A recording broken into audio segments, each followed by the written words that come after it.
we're into something we like to call social media check-in. Yes, Let's do it. we are on social media check-in. Yes, let's do it.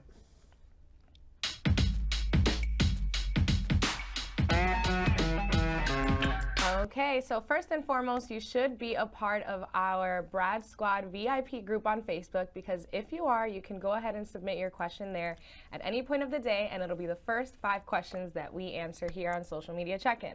So first one comes from Lawrence Dibb, a Brad Squad VIP member. As a green card holder, what documents are needed to file for my kids who are in the United States? Well, you file an I-130 visa petition. You need their birth certificates, and you need proof if you were married to their father, and you need a copy of your green card, and if they're in the United States, a copy of their passports as well. Now, if they're over 21, they'll have to go home and do a provisional waiver and come back.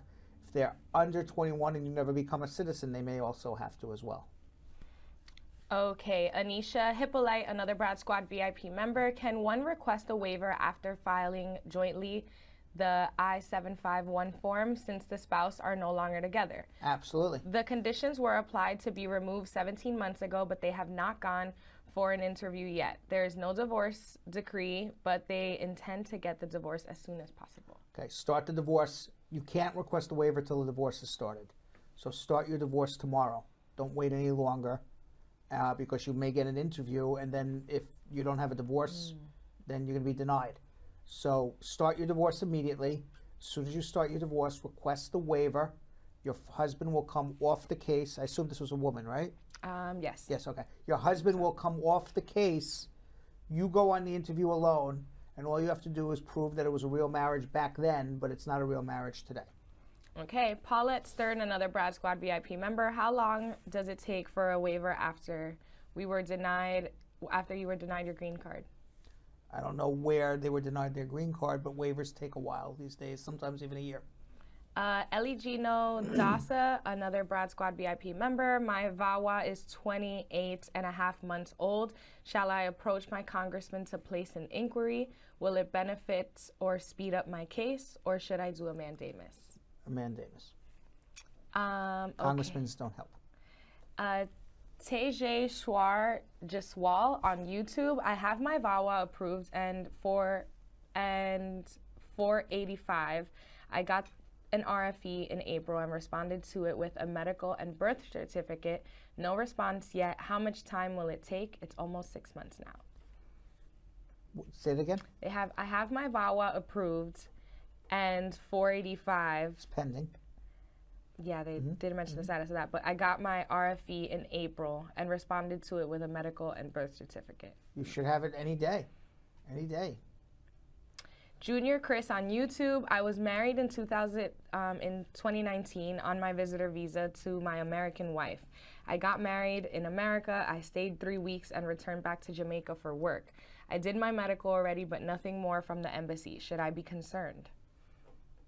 You did your medical, so you went to the doctor. They had you go to the doctor, and they didn't schedule you for an interview. They should have scheduled you for an interview. If they schedule you for a doctor, the interview comes days later. So if you did a medical in Jamaica and you didn't get an interview, yeah, you need to contact the embassy. Betty Lee Gordon on YouTube. I am in LPR. I petitioned for my unmarried daughter in November of 2021.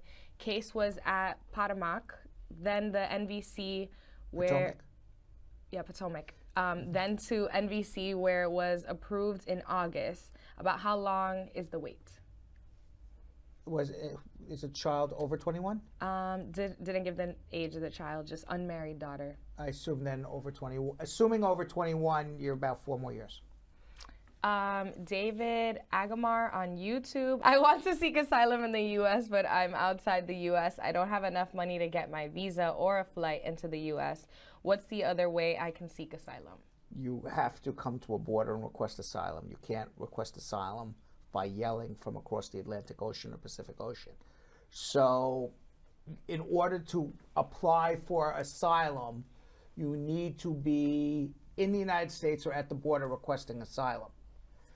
Now, if you're in another country, there's something called being a refugee, which means that you're in you were born in one country, you're a citizen of one country, you're in a third country, in some other country, you can't go back to your country of citizenship and you can't continue to live in this third country.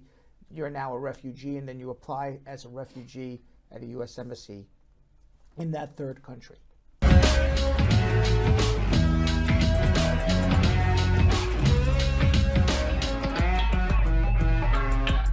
Thanks for watching. For more Bradshaw Live, like and subscribe to our YouTube channel.